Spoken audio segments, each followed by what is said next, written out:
And now set to make his way to the ring, Chunky James DeGale.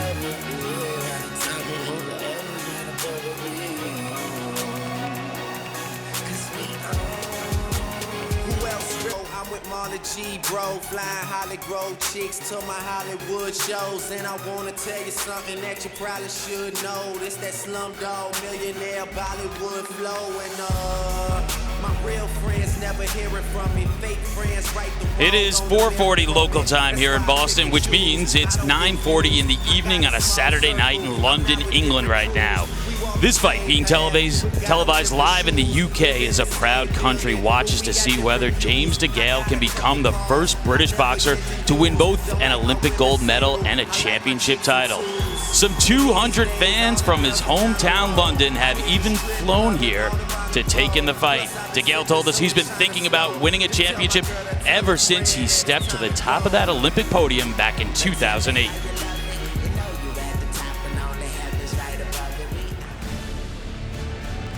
And now making his way to the ring, the resurrected Dirrell.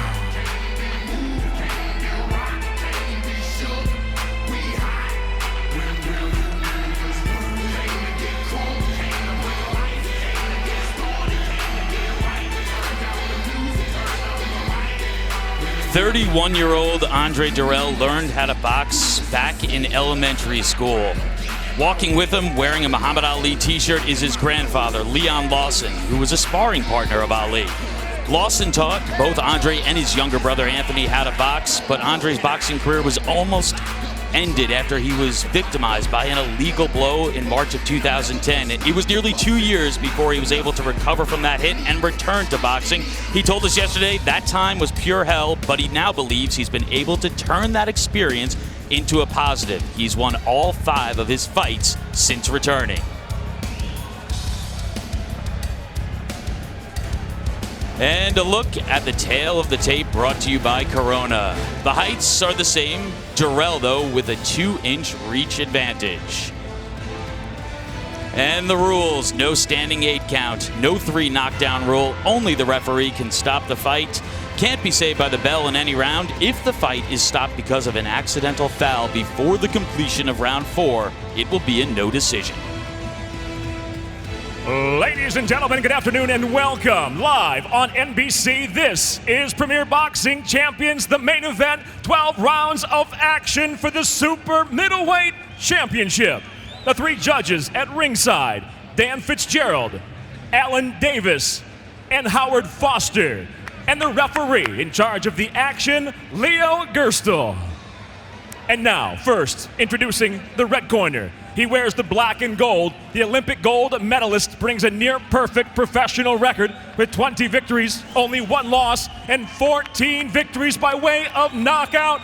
From Hammersmith, England, Chunky James DeGale. And across the ring, out of the blue corner, he wears the white and silver.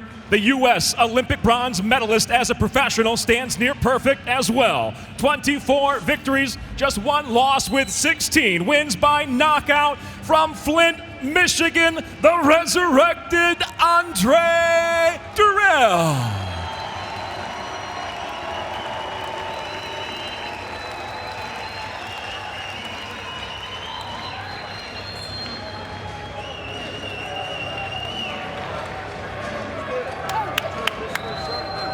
Thank you. Hey guys, you went over the rules in the dressing room, okay? Want a nice clean fight, obey my commands at all times, all right? Touch them up, good luck to both of you. Good. Good. Good. Andre Dirrell, 2009, he lost his world title shot to Carl Froch of Great Britain. Another Brit stands in his way today. James DeGale, he has fought here as an amateur. This is his U.S. pro debut. He has over 200 fans here to cheer him. There is another British invasion in Boston this time around, and we'll see how it turns out in this super middleweight title fight.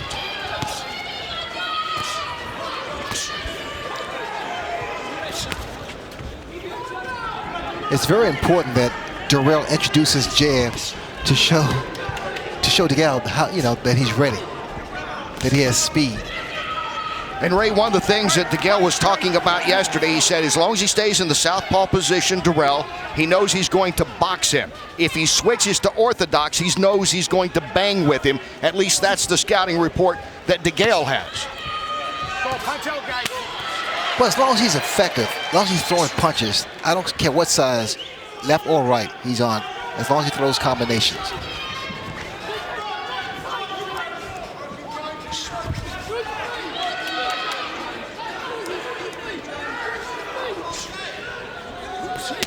And a nice shot to the body by Dirrell. Beautiful counter left uppercut there by Andre Dirrell. You saw him slide back just a tad, land that perfectly placed left uppercut. Definitely put James on the back heels a little bit. Nice shot by Andre Dirrell.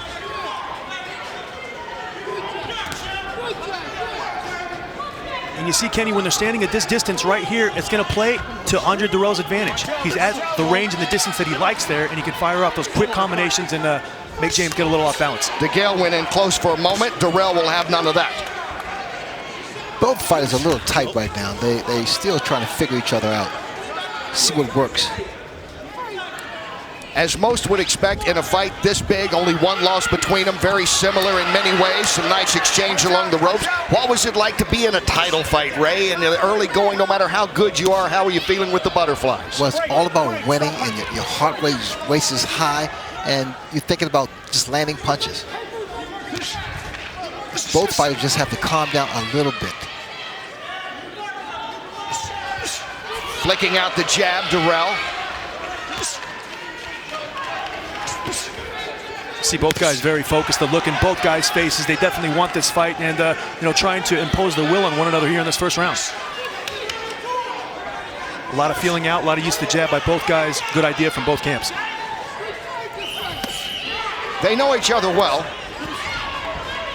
Going back to watching them as amateurs all the way through their pro career.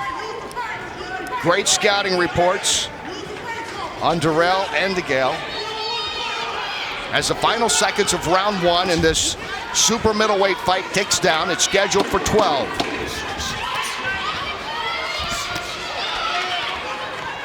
DeGale, a gold medalist in 2008 in Beijing. Dirrell, a bronze medalist, 2004 in Athens. He got the bronze, lost to a pretty good fighter named Golovkin in the semifinals of that 2004 Olympics. Here we go with round two. Less than 10 punches landed in that fight, in that first round. You talk about the feeling out process, guys. Well, you will see now both guys will release a lot of punches now because they both are relaxed. They know each other's rhythm, timing. It's all about putting those together now. And I think it's very important too, Ray, that whenever Andre gets in those clinches with James DeGale, that he doesn't stand too straight up. You saw in the first round, he took a couple of those looping left hooks and right uppercuts from James, so he's got to make sure to stay crouched in those clinches. Steve Farhood with us as always. Scored the first round 10-9 in favor of Dirrell. Dirrell in the white trunks. Went from a slight favorite to pretty much even. Curiosity about how DeGale would be able to handle his speed as he faced anyone as fast as Dirrell. That was one of the big questions coming in. But again, there's always questions when you have someone from a different country coming over to fight. Yeah, you do, and you saw a second ago, Dirrell got caught by a nice right uppercut by James DeGale, and then he came right back with a beautiful left hand, letting him know, hey, you touch me, I'm going to touch you right back. Let's go to the corner, check in with Daniel. And the same advice that Chris Bird gave Andre Dirrell was throw the left over the right hand of DeGale, and he has done that. You can see he's cut him, so he's been very successful thus far. Looking over that right eye, there is blood on the right eye of DeGale, swelling a little bit under the eye as well. Beautiful overhand left by Andre Dirrell. He's timing the right jab at James DeGale, Kenny, and he caught him with a good shot. You see a nice cut on the right eye of James DeGale that could definitely determine the outcome of this fight and how it's going to be played. And Dirrell more aggressive. Well, so far, DeGale has maintained his composure from being cut. And normally, when a fight is cut for the very first time, he has a tendency to freak out. He seems to be quite poised. But perhaps, Ray, still another round that he's losing. So, you know, Steve gave Andre Dirrell the first round. I've got him ahead so far in the second round, so James has got to do something to get himself in this fight in the next couple of rounds. Dirrell continues to fire the jab. And a nice uppercut. Just missed really connecting there, but it has been a strong round for Dirrell, Sugar. Well, see, Dirrell now is really setting this man up. Same thing BJ said, the fact that he's putting his... Oh, my God! Dirrell is down! DeGale caught him! And Andre Dirrell goes to the canvas. It turned just like that. Second time in his career he's down, and he's hurt. DeGale is charging in. Dirrell says no, but you see the count. Come to me. Knocked down twice now. Only one time prior. And DeGale goes in. And the round comes to an end. Yeah, this first round, very important, Ray, that he kind of takes a moment to recollect himself and recompose. Watch out for the left-handed DeGale. Move away from it. Move to his left, away from the DeGale left hand. Round 3 underway, and all the momentum changed with 2 big punches from DeGale in that second round. 2 knockdowns. DeGale might not have the speed, he might not have the athleticism of Andre Dirrell, but you saw with a perfectly timed overhand left that can change the whole complexion of the fight, Kenny. BJ, we looked at the scouting report yesterday. You and Ray were looking at film, and you saw that left that could loop in there with such power. But I noticed that when DeGale got in close, he dropped that big left hand. But there, he caught his man coming in. That was a huge round for DeGale. And if you remember, the beginning of the round was all Andre Dirrell. He had cut James DeGale, he was in control, and one punch can change the fight at any time.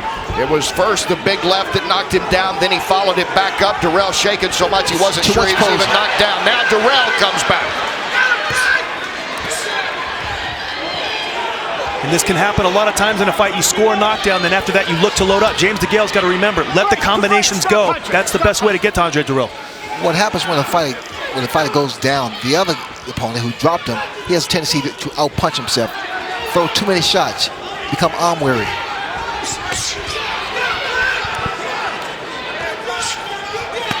The snap on that jab once again from Dirrell. Appears to be regaining all of his composure. And a good left by Dirrell. Beautiful catch and counter, very basic move, but he did it very well. His timing was perfect on that. Let's check in with Daniel Jacobs. Well, right now it seems as if the corner wants Andre to use his boxing ability at the moment.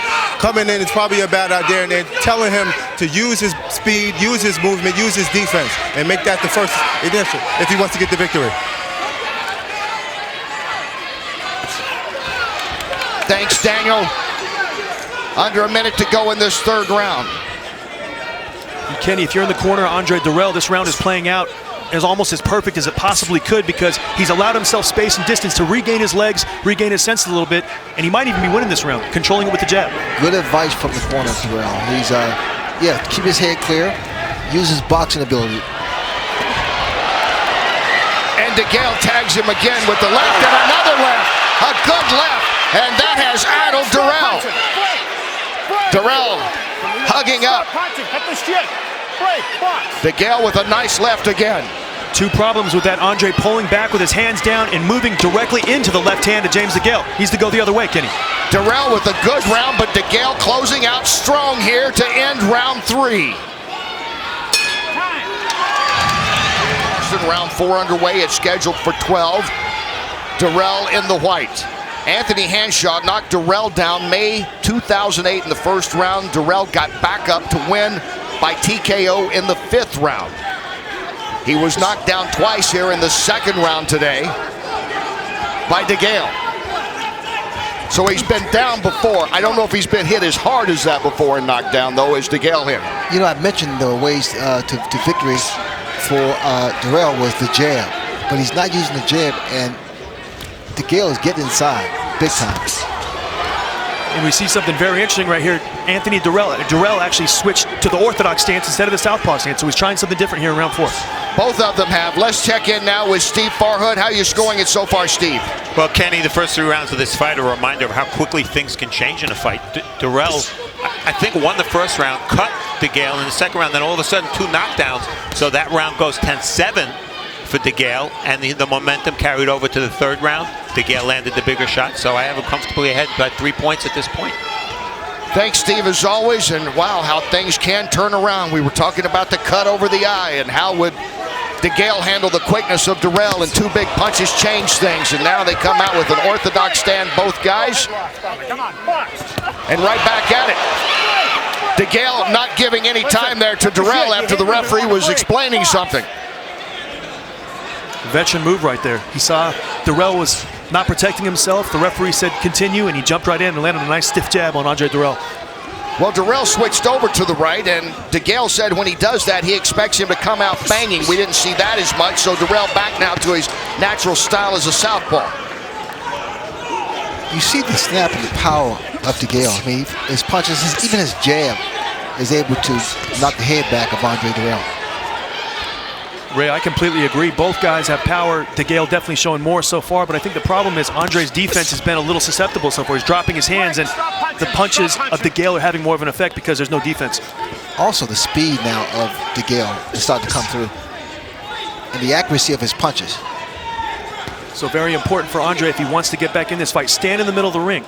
Use the jab, use the boxing ability, and keep your hands up when DeGale rushes in. He could be back in this fight in a couple rounds.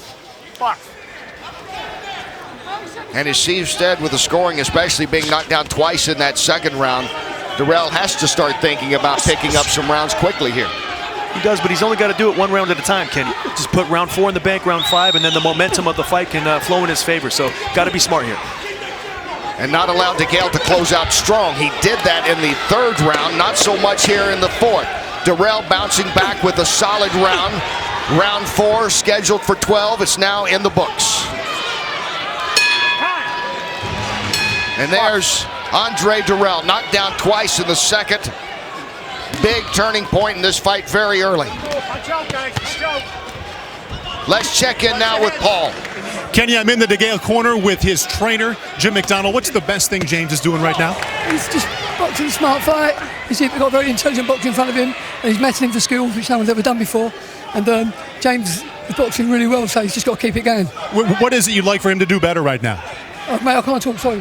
We'll catch up with him later. Kenny? All right, thanks, Paul. Jim McDonald telling us yesterday when he started talking to DeGale right after he'd won the gold medal, they had their eye on a world title to become the first British gold medal winner and then world champion.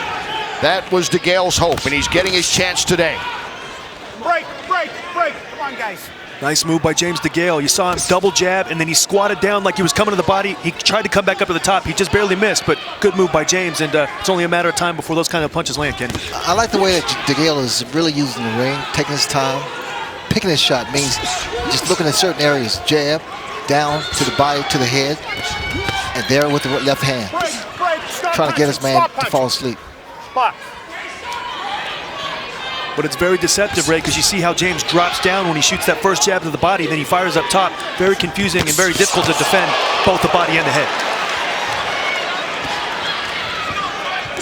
And again, DeGale maybe surprising some people here today, Ray, even though he comes in here with a record of 20-1. Well, he surprised me and he impressed me with what he's done to Andre Dirrell. Put him down. But he has to be very careful not to get too careless. Swelling under DeGale's right eye. Once again, let's check in with Daniel. Well, Team Dirrell seems as if they're very frustrated at the moment because they want Dirrell to come in with his hands up while he's punching, because he's punching and keeping his hands down, which allowed him to get counterpunched. So if he keeps his hands up, he'll be a little bit more successful. We'll see what happens. All right, thanks, Daniel. Remember, back in the early part of this fight, DeGale had the cut and some swelling around his right eye, and then he took off in the 2nd round with those 2 knockdowns and turned it all around. Yeah, he did. He changed the whole tempo of the fight at that moment, Kenny. The left hand set up by the jab to the body. Andre Dirrell needs to get back to the center of the ring, and using those combinations and that speed from a distance, he's allowing James to get too close to him, and it's having an effect. DeGale continues to control the tempo here in round 5. I was really anticipating Andre Dirrell to be the boxer. It seemed like James DeGale is really using the ring a lot. Using that jab, setting his man up and trying to drop that left hand. And DeGale pushing the action along the ropes one more time. DeGale, a very confident fighter right now as round 5 comes to an end. It culminates with Game 5 of the Eastern Conference Final between Tampa Bay and New York on NBCSN. It's a championship Sunday on NBC. It will be a championship Saturday for either Dirrell or DeGale. Kenny. All right, thanks, Liam. And there's again a look at James Chunky DeGale. No irony in that name, huh? Chunky, that's a boyhood name. He's carried it with him since he was about 7 or 8, where he says he was a little heavy when he first walked in a gym. But now he wished he was called Fit DeGale. Right now he could be called the guy winning this fight, you think? Look at the combinations he's throwing, Kenny. I mean, he's really starting to put his punches together very, very well. DeGale getting that last round from Steve Farhood. Kenny Rice, Ray Leonard, BJ Flores here ringside. Glad that you're with us. Super middleweight bout, title on the line. Dirrell coming in here, maybe a favorite in some people's eyes. Most thought, though, it was a toss-up. He in the white trunks, and he tries to take the action now to DeGale once again. And you can see the look on Dirrell's face right when he came out for round 6 here. He wanted to get something done. Maybe showing it a bit too much. Have a little more of a poker face, Andre Dirrell. Come out, flick your jab, set some things up, and don't make it quite so obvious you want to attack. At what point, Ray, do you start thinking about, has the other guy put up more points than me? And again, those 2 knockdowns so big back in the second round. A fighter knows when he's losing. A fighter knows when he's behind on points. It's just the way it is. It's instinctive, intuitive. And the key is, again, to not rush too much in, but you got to be aggressive at the same time. Well, you have to do it all. You have to be aggressive. You have to throw enough punches and dominate. And DeGale comes at one more time, Dirrell. And you see a little puffiness here on the left side of Dirrell's face now. And a lot of blood from the nose and mouth of Andre Dirrell. Kenny, I'm going to tell you right now, he's not used to tasting his own blood. Normally he's in fights, he's dominating. So we're going to see a lot of resolve and a lot of heart from Andre Dirrell down the stretch if he wants to win this fight. Yeah, you can see the blood now from the nose and the swelling over on the left side. But we just saw him come in with the lead left hand. He's got to be careful not to load up. Use the right jab, set the combinations up, and try to take it 1 round at a time because he's running out of time. And going to the corner is DeGale. Got in a nice body shot. They move back out into the center. This is really good to bring generalship for James DeGale. He's really taking advantage of the ring, taking advantage of where he is now in the fight. Dominant. He really is doing a good job here. And he switches over to orthodox. And coming up, Liam will be talking with Anthony Dirrell, Andre's younger brother and former world champ himself. Get his take on how his older brother is faring here against DeGale. DeGale should stay southpaw. If it's not broken, don't fix it. And Dirrell gets in one of his best punches. As the round comes to an end, Dirrell closes strong. All right, thanks, Liam. And what do you think there? Was that just one brother rooting for his brother, or do you think he has some good advice there, assessment of this fight as we go into round 7? Well, he has to be aggressive without question, and he has to take it to James DeGale. He has to really be aggressive and stay on top of him to get those points back. I completely agree, Ray. He's got to be aggressive, but he's got to make sure that he doesn't try to walk in because he's taking those big shots when he's looking too much for the punch. He's got to set it up. Dirrell landed a big shot near the end of that last round. Steve giving the last round to DeGale, though, again, 10-9. Let's check in again with Paul Burmeister. Kenny, I had a chance to talk to James DeGale on Thursday. He said, we're actually very similar fighters. Slippery, crafty, tricky. I said, what's the big difference then? He said, I have more heart, and you'll see that after round 6. All right, thanks, Paul. Well, we'll see it coming up soon, and DeGale has put on a show here that may be a little surprising. Not that it was anything expected other than a close fight here, but the fact that DeGale has, at times, dominated this fight against Andre Dirrell. Well, I was in James DeGale's dressing room before the fight, and he had quite a few people back there, and he was calm. and normally for a championship fight, you're pretty uptight. I don't want anyone around. Well, as we said earlier, it's another British invasion here in Boston. About 200 of his family and friends have made the trip across the pond to cheer him on. Dirrell has him against the ropes, and a good combination series there from Andre Dirrell. Let's check in now with Daniel. Well, Team DeGale seems to be very pleased with what he's doing. They're very happy with James as far as his boxing ability, his movement. They want him to start sitting on his punches just a little bit more to hopefully try to get Andre Dirrell out of there. And DeGale talking a bit to Dirrell now. And you can see him right there, Kenny. He's trying to bait him. Andre Dirrell has to make sure and move to his left, away from the overhand left of James DeGale, because he's trying to set him up for that shot. You see that redness around the eye and nose area on the right side of DeGale? That's been there since back in round 1. When Dirrell started out strong, that was his best round for Dirrell. Had a nice round in the 4th, but it's been DeGale throughout this fight, including those 2 knockdowns. We can't emphasize that enough. And now Dirrell has him against the ropes. And Dirrell trying to get combinations, but covering up is DeGale.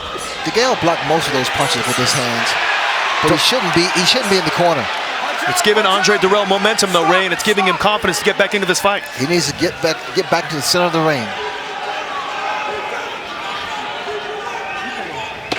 2 good rounds in a row for Andre Dirrell. Final seconds, round 7, scheduled for 12. Dirrell trying to come back here against DeGale. As we get back to live action in this round 8, Andre Dirrell in the white trunks. James DeGale, the opponent. DeGale has been strong throughout this fight. 2 knockdowns back in the 2nd round. Let's check in with Paul. Kenny, I'm here with 2-time heavyweight champion Chris Byrd, assistant trainer for Andre Dirrell. I see you clapping and applauding a little more here the last 5 minutes. What do you see that you like? Well, he's staying more relaxed. He's not pulling out, and that's a great thing. That's what he's getting caught with. And we've been working on that, don't pull out, because he throw wide shots, and he's pretty strong in there. But when he throw his combinations, when he get close, nobody can defend that. It's hard. And the main thing about this fight is to come back after the knockdowns, try to win every round, so you can win the fight. The knockout will come if it comes. Don't go for it. Win the rounds. That's the main thing. So that's what he's trying to do now. Very good, Chris. Thank you. Thank you very much. All right, thanks, Paul. And Chris Byrd's father, Joe, a legend in Flint, Michigan. Andre Dirrell's first competitive fight at 8 years of age was in Joe's gym. And then he went on a course and trained under his grandfather since then. And you look at the power punches so far, DeGale still, but it was Dirrell punching in combination. He threw a fight-high 54 punches in round 7. Yeah, Kenny, I love what Chris Byrd said in the corner there. Don't pull out with your hands down, because it's exactly what he's getting caught with, and we talked about that in the pre-fight meetings. Andre Dirrell having himself a nice round 8, working himself back into this fight here, but got to continue to use the combinations. Steve Farhood scoring that last round for Dirrell. Again, Dirrell much busier in that round. You know, I see DeGale's hands are down. I mean, he's naturally he's relaxed with what happened, but he should keep those hands a little higher and not give away those rounds against the ropes. That's unnecessary deduction of rounds. And if I'm in the corner of James DeGale here, I'm not alarmed, but I'm a little disturbed that this could be the potential 3rd round in a row that he might be given to Andre Dirrell here. That was a good right by Dirrell. So I'm going to want James DeGale to step on the gas just a tad more to regain control of this fight. Exactly, BG. Be a little more aggressive.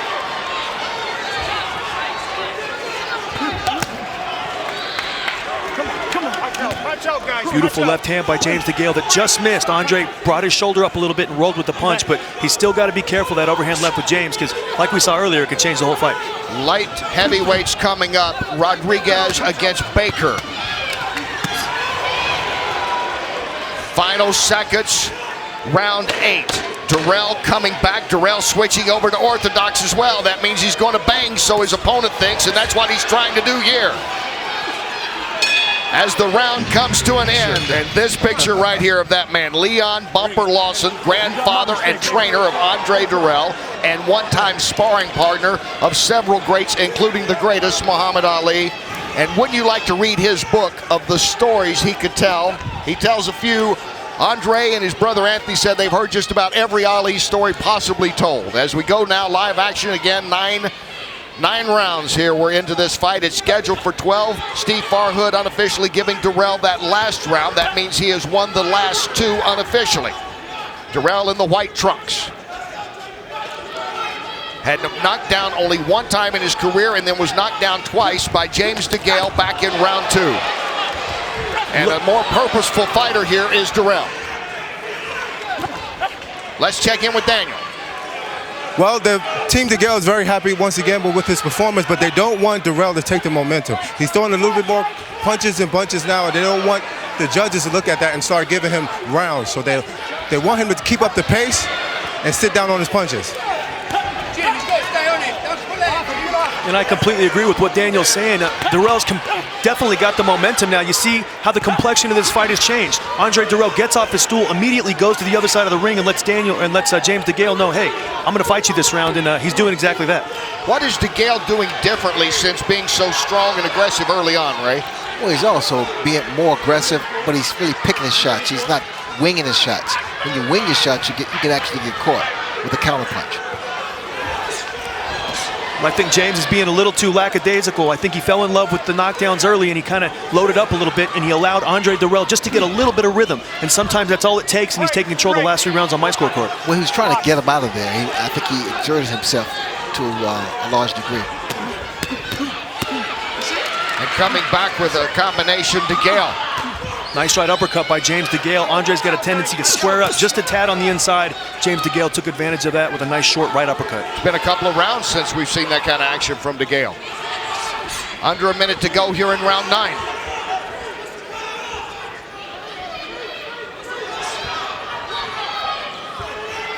Dirrell is throwing twice the punches right now as DeGale.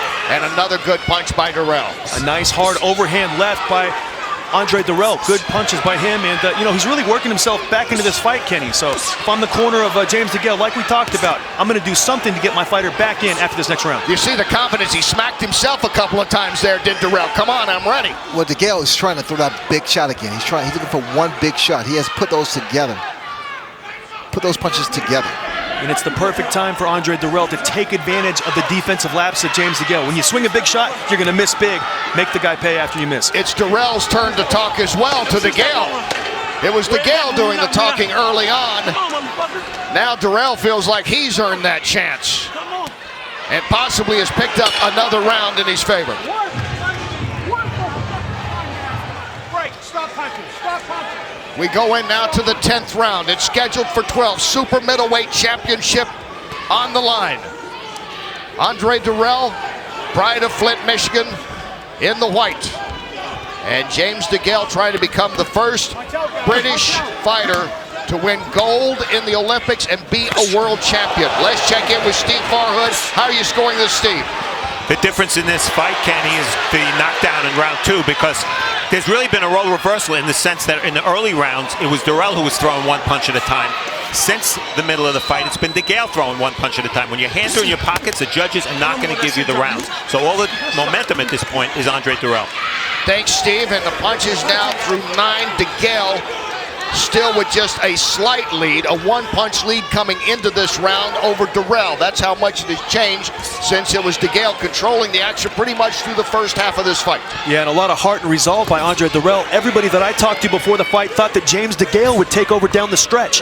And it's funny to see Andre Dirrell taking over, because there were questions about the Andre Dirrell heart, about his stamina, and I think he's proven to a lot of people that he's got both of those things. As we heard from Paul earlier talking about his discussion with DeGale, DeGale said it'll be me. I've got the heart in this fight, but like you say, Dirrell's showing a lot of it now. Let's check in again with Daniel Jacobs. Well, Kenny, as Dirrell comes back to the corner, he yells to his corner, he ain't catching me no more. So his confidence is excelling, and as you can see, he's doing just what his corner wants him to do and push DeGale back. He's having good success this round.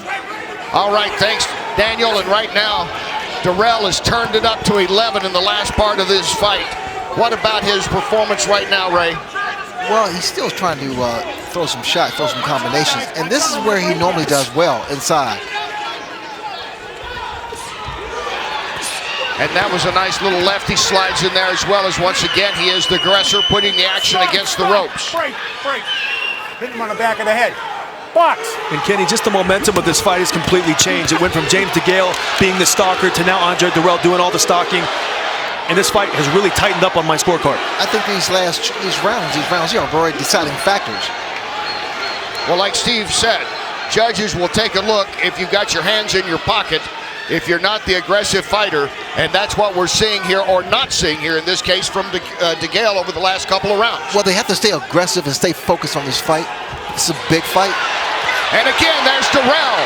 Dirrell again pushing the action and literally pushing DeGale against the ropes.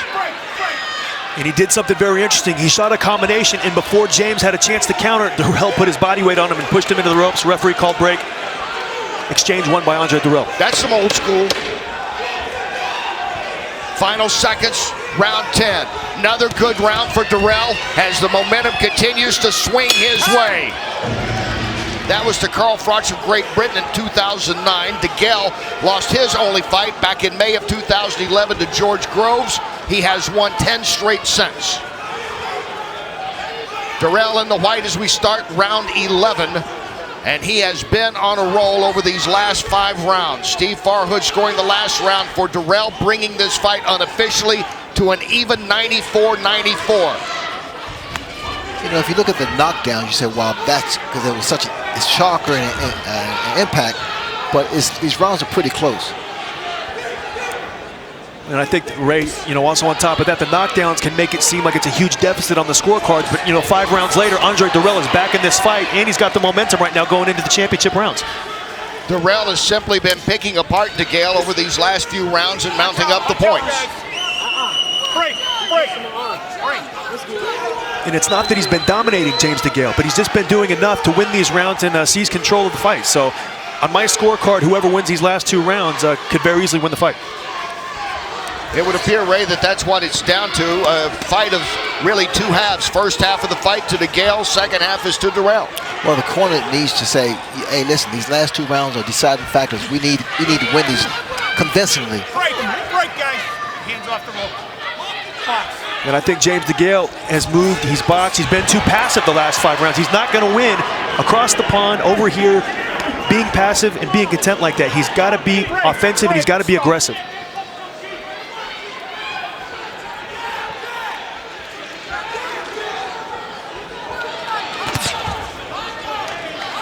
Dirrell appears ready every time that DeGale tries to move in, Ray.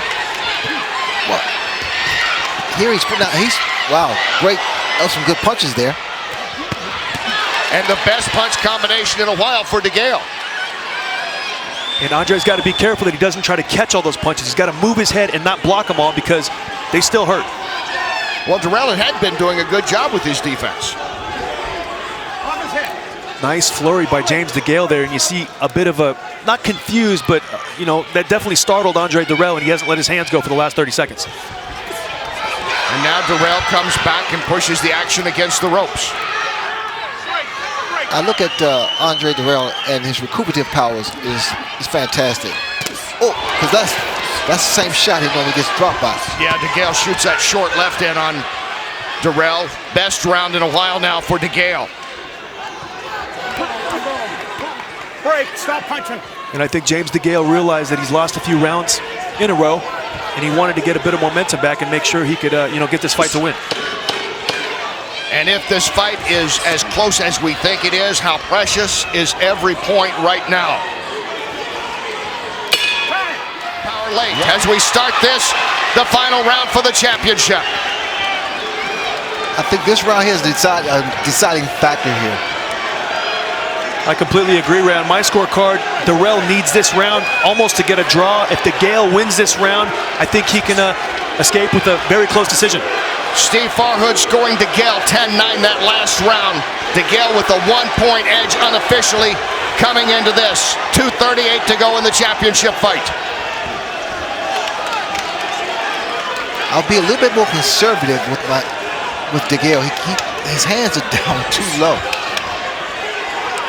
But he has good legs. Dirrell trying to mount a remarkable comeback after being knocked down twice in the second round. Big round for DeGale. DeGale dominating the early part of this fight. Dirrell coming back in the latter stages of this fight. At stake, super middleweight championship of the world. First try at it for DeGale. Dirrell lost a tough split decision 5.5 years ago, his only title try. Come on, guys. And DeGale, as he told us yesterday, when he got off the podium after getting the gold medal in 2008, he made up his mind then. His goal was to become the first British fighter to ever win Olympic gold and be a world champ. Is he a minute 38 away from that? He's very close to doing it, Kenny, and Andre Dirrell really needs to step on the gas if he wants to get out of here with a decision or a draw. He's not letting his hands go enough here in this 12th round, so needs to pick up the output and make sure he gives himself a chance when that final bell rings.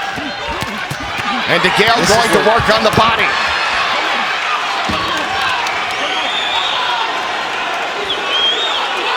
And James DeGale acting more like the fighter who wants to win the fight in this 12th round. Andre Dirrell's got to do something bigger here. And DeGale acting way more like the fighter we saw in the first 5 rounds of this fight.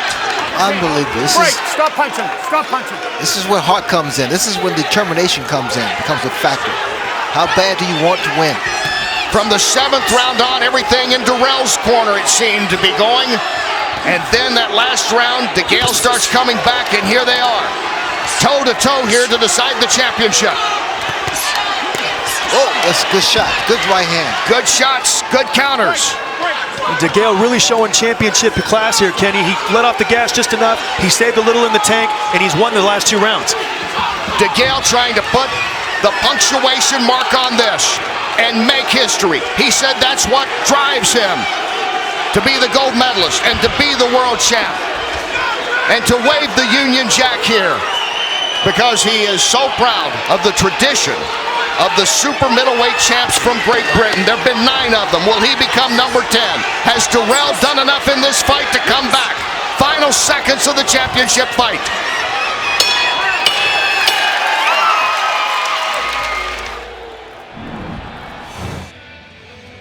Ladies and gentlemen, having gone the distance, we'll go to your judges' scorecards.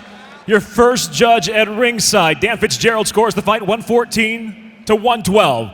Your second judge, Alan Davis, sees it 117 to 109. And your third and final judge, Howard Foster, sees the fight 114 to 112, all for the winner by unanimous decision. And now the new super middleweight champion, Chunky James DeGale.